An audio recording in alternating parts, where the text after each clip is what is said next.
ஸ்ரீராம ஜெயம். எல்லாருக்கும் நமஸ்காரம். கதவிருக்ஷா வழங்கும் வெள்ளிக்கிழமை சிறப்பு தாயார் சிறப்பு நிகழ்ச்சியுடைய இன்றைய பகுதிக்கு உங்க எல்லாரையும் நான் வெல்கம் பண்றேன். நான் ஏற்கனவே சொன்ன மாதிரி இந்த நிகழ்ச்சியில நம்ம வைணவ திவ்ய தேசங்கள் மற்றும் அபிமான ஸ்தலங்கள்ல சேவை சாதிக்கிற பெருமாள் தாயார், குறிப்பா தாயாரோட சிறப்பை பத்தி தெரிஞ்சுக்க போறோம் அப்படின்னு. அந்த வகையில கடந்த 2 வாரங்களா எல்லா கோவில்களுக்கும் ஆதியாய் விளங்கும் திருவரங்கத்துல சேவை சாதிக்கிற ரங்கநாயகி தாயாரை பத்தி தெரிஞ்சுட்டு வந்துருக்கோம். தாயார் கோவிலுக்கு எப்படி போகணும், அங்கே எப்படி தாயார் சேவை சாதிக்கிறா, தாயாருடைய உற்சவங்கள்லாம் என்னென்ன அப்படின்னு ரொம்ப அழகாக நம்ம எல்லாருக்காகவும் எக்ஸ்பிளைன் பண்ணின்னு வந்துருக்கா ஸ்ரீமதி ஜனனி சுந்தர் அவர்கள். அதோடைய கடைசி பகுதியை தான் நீங்கள் எல்லாரும் இன்னைக்கு கேட்க போறீள். திருவரங்கத்தில் இருக்கிற உற்சவங்கள்லேயே ரொம்ப முக்கியமானது ஆதி பிரம்மோற்சவம் அப்படின்னு சொல்லக்கூடிய பங்குனி பிரம்மோற்சவம். அந்த உற்சவத்தை பற்றியும் அதை தொடர்ந்து பங்குனி உற்சவம், அதாவது தாயாருடைய திருநக்ஷத்திர தண்ணிக்கு நடக்க போற சேர்த்தி உற்சவத்தை பத்தியும் நம்ம இன்னைக்கு தெரிஞ்சுக்க போறோம். எல்லாரும் மறுபடியும் தயாரா இருக்கும். நம்ம எல்லாரும் ஸ்ரீரங்கத்துக்கு டிராவல் பண்ணி இந்த உற்சவங்களை பத்தி எல்லாம் விஷுவலி பார்க்க போறோம். பங்குனி பிரம்மோற்சவம், அவரோட பிரம்மோற்சவத்தை தான் நம்ம ஆதி பிரம்மோற்சவம் அப்படின்னு சொல்றோம்.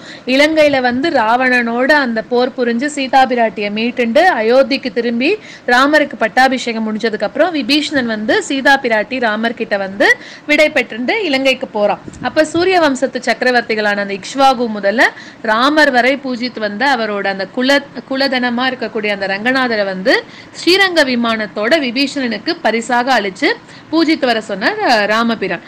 இலங்கைக்கு போற வழியில சந்திர புஷ்கரணியோட கரையில ரங்க விமானத்தை இறக்கி வச்சுட்டு அவர் செய்யக்கூடிய அந்த நித்திய கர்மங்கள் எல்லாம் அனுஷ்டித்தாராம். அது முடிஞ்சு தன்னோட இலங்கை திரும்புவதற்காக ரங்க விமானத்தை சந்திர புஷ்கரணி கரையிலிருந்து எடுக்க பார்க்கும்போது ரங்கநாதர் என்ன பண்ணிட்டாரோ அந்த இடத்துலயே இருக்க விருப்பம் கொண்டது அவரோட விருப்பம் அதுதான் அப்படின்னு சொல்லியிருக்கார்.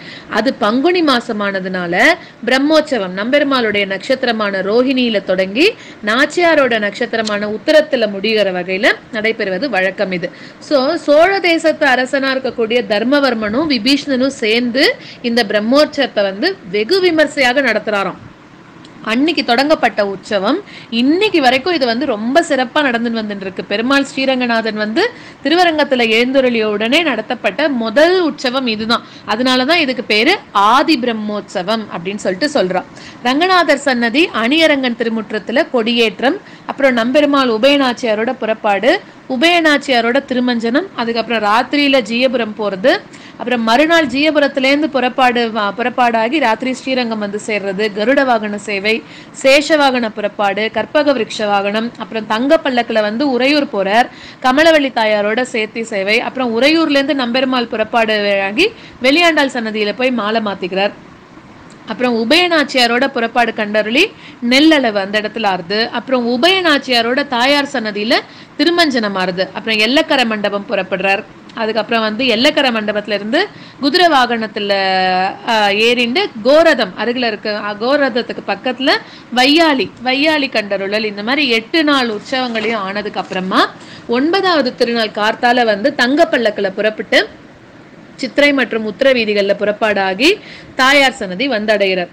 அப்ப அந்த மட்டையடி உற்சவத்தை அனுபவிச்சு பிராட்டியோட சமாதானமாகி தாயார் முன்மண்டபம் சேர்ந்து முதல் ஏகாந்தம் ஆறுது அந்த இடத்துல. அதுக்கப்புறம் நம்பெருமாளும் தாயாரும் சேர்த்தி சேவை.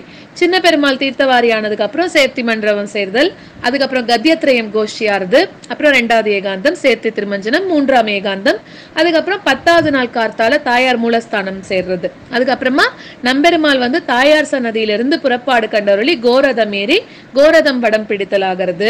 அதுக்கப்புறம் நம்பெருமாள் கோரதத்திலிருந்து புறப்பாடு கண்டருளி சந்தன மண்டபம் திருமஞ்சனம் ஆறுது, சப்தாவரண புறப்பாடாருது, நம்பெருமாள் மூலஸ்தானம் அதுக்கப்புறமா போறார். 11வது நாளா நம்பெருமாள் ஆளும் பல்லாக்கு புறப்பாடு கண்டருளர். மாதிரி நம்பெருமாள் மூலஸ்தானமோட போறதோட அந்த உற்சவமானது நிறைவு பெறுறது.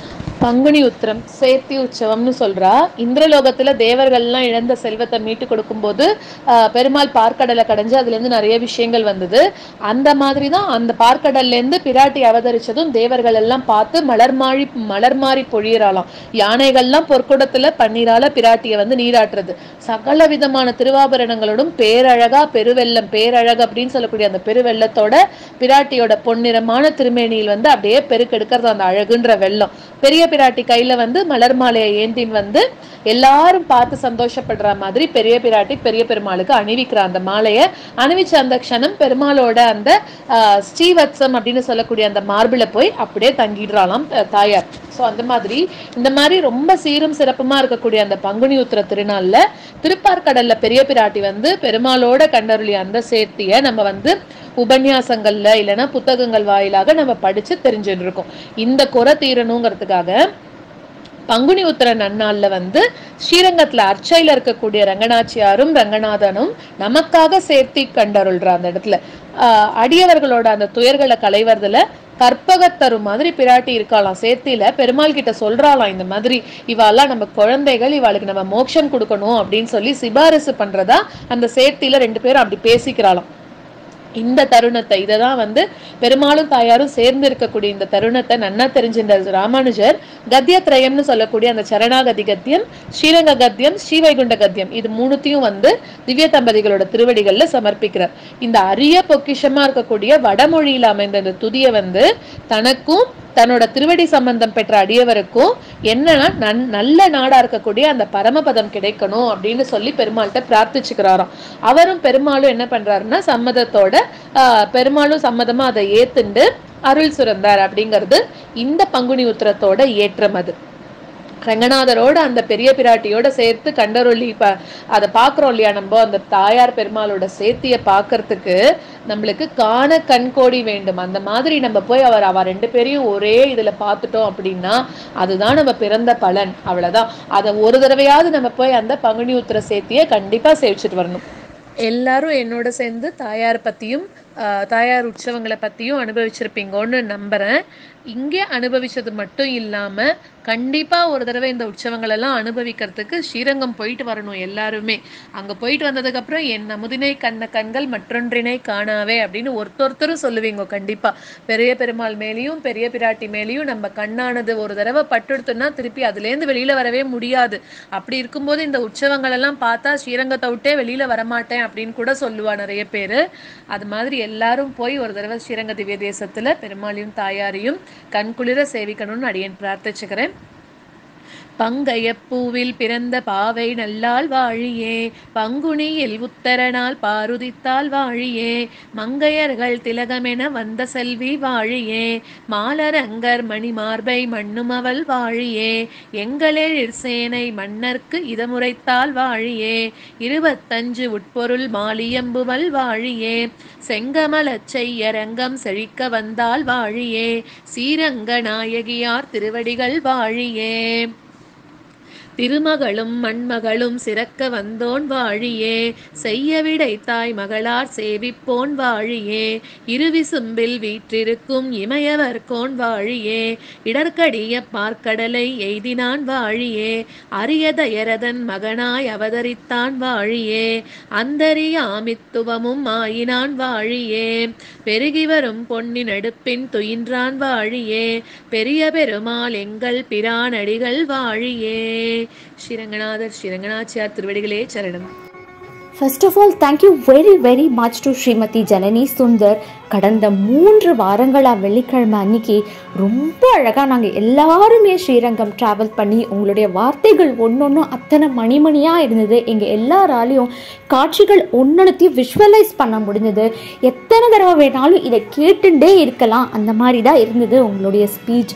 முதல்ல தாயார் சந்நிதிக்கு எப்படி போகணும் அப்படின்றதில் ஆரம்பித்து கடைசியாக பங்குனி சேர்த்தி உற்சவம் வரைக்கும் ஒவ்வொரு விஷயமும் அவ்வளவு தெளிவாக நாங்கள் எல்லாரும் வந்து அதை அனுபவிக்கிற மாதிரி எங்களுக்கு சொன்னேன். அதுக்காக கத்தவிருக்ஷா சார்பாக கோடான கோடி நன்றிகள், நமஸ்காரங்கள். உங்களோட எப்பயுமே தாயாரும் பெருமாளும் இருந்துட்டு அனுகிரகம் பண்ணிகிட்டே இருக்கணும்னு நாங்கள் எல்லாருமே பிரார்த்தனை பண்ணிக்கிறோம். Viewers and audience, I am sure நீங்கள் கடந்த 3 வாரங்களாக இந்த தாயார் சிறப்பு நிகழ்ச்சியை நல்லா எக்ஸ்பீரியன்ஸ் பண்ணிட்டு இருப்பீள் அப்படின்னு நினைக்கிறேன். இதே மாதிரி ஒவ்வொரு வாரமும் ஒவ்வொரு தாயாரை பற்றி நீங்கள் எல்லாரும் தெரிஞ்சுக்க போகிறேன். அடுத்த வெள்ளிக்கிழமை வரலட்சுமி நோன்பு, வரலட்சுமி விரதம். அதனால் நம்ம சிறப்பாக ஒரு சில திருக்கோவில்களில் நடந்த தாயாருடைய உற்சவங்கள் ஆடி மாதம் இல்லையா, தாயாருடைய திருமஞ்சனம், ஊஞ்சல் சேவை, அந்த மாதிரி ஒரு சில கிராமத்து சந்நிதிகளில் நடந்த தாயார் உற்சவங்களை பற்றி தான் நம்ம பார்க்க போகிறோம்.